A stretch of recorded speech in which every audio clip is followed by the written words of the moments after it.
Comment souligner sa taille quand on n'en a pas? Leçon d'élégance vestimentaire. Bonjour, je suis Anne Nagas, la fondatrice d'Apprendre les bonnes manières. Aujourd'hui, je m'adresse aux femmes. Parlons d'élégance vestimentaire. Je fais cette vidéo par rapport à de nombreux commentaires que j'ai eus sur YouTube. Des commentaires très bienveillants, donc c'est pas la question, mais donc, des personnes qui me disent, qui posent une question, et en fait, la réponse à cette question, elle est dans les cours d'élégance. Donc, je vous invite à vous inscrire à ces cours d'élégance, parce que moi, vous aurez davantage de détails. Ces cours d'élégance, c'est très simple, ils sont gratuits, c'est sur 30 jours. Chaque jour, vous recevez un cours bien particulier dans votre boîte mail. Si vous souhaitez en profiter, vous vous inscrivez juste en dessous de la vidéo. Donc, il y a le lien, vous me donnez le lien de votre messagerie, et c'est bon, dans 3 minutes, vous avez le premier cours. Bon. Alors, ces questions, ces remarques sont: bon, écoutez, Anna, moi, le fait de. Bah, il faut souligner sa taille, oui, mais enfin, moi, j'aime pas porter du moulin à la taille, j'aime pas, vous savez, je suis pas un 36, hein, etc., etc. Alors, clarifions cela. Oui, effectivement, vous n'aimez pas porter des vêtements moulés, serrés. Moi non plus. Je n'aime pas ça et je n'en porte pas. Et pourtant, il faut souligner la taille. La silhouette de la femme, c'est ça, c'est celle-là. Très clairement. Et c'est pas une vulgarité que de le montrer. Donc on est sur une épaule, poitrine, taille et on continue sur les hanches, hanches-fesses. C'est comme ça, c'est comme ça qu'on voit la femme. Donc elle est ronde et on a cette taille cerclée, marquée. Pour les hommes, on lit une silhouette masculine, c'est un format rectangle. On a besoin des épaules carrées. Plus les épaules sont donc hautes, musclées, voilà, plus on a cette carrure de il est viril, masculin, fort, il va nous protéger. Voilà. Un rectangle pour les hommes et cette douceur avec ce rétrécissement à la taille pour les femmes. Bien. Maintenant, en France, la taille moyenne des femmes est 42. Oui, il y a des kilos de grossesse, même s'il n'y a pas eu d'enfant, bon, il y a quelques kilos en trop. Bon, c'est la vie. Voilà.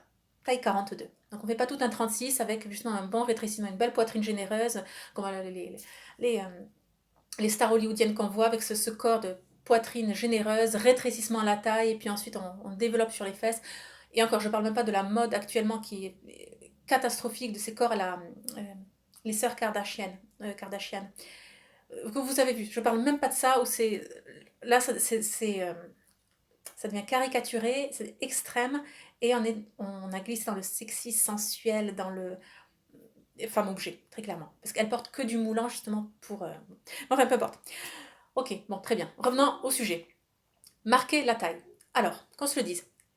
Marquer la taille. Vous pouvez marquer votre taille si réellement elle est fine.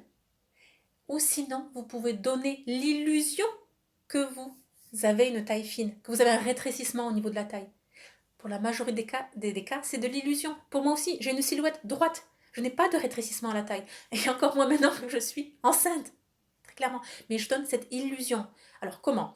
Je n'approfondis pas tout le comment, parce que ça, les réponses sont dans le programme sur l'élégance vestimentaire des ladies. J'y consacre beaucoup de temps, parce qu'il y a beaucoup de possibilités.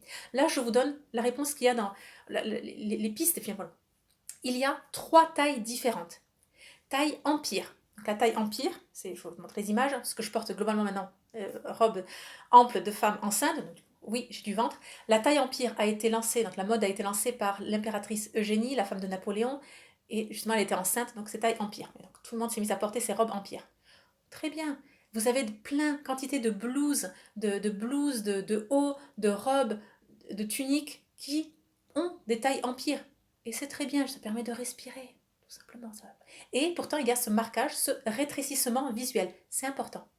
Ensuite, il y a la taille au nombril, d'accord, la vraie taille au nombril. Et ça, on peut, par différentes méthodes que je ne développe pas là, mais justement marquer cette illusion, parce que très peu de femmes ont réellement cette taille.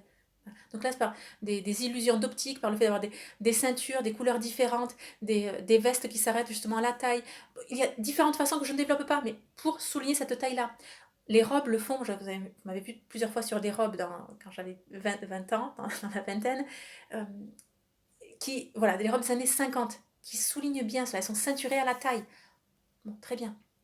Ça, c'est une possibilité. Et le fait que la robe donc, parte au niveau des épaules, on est plus large, on a ce rétrécissement, et ensuite, plus elle part en évasé, plus on a l'impression que vous êtes mince.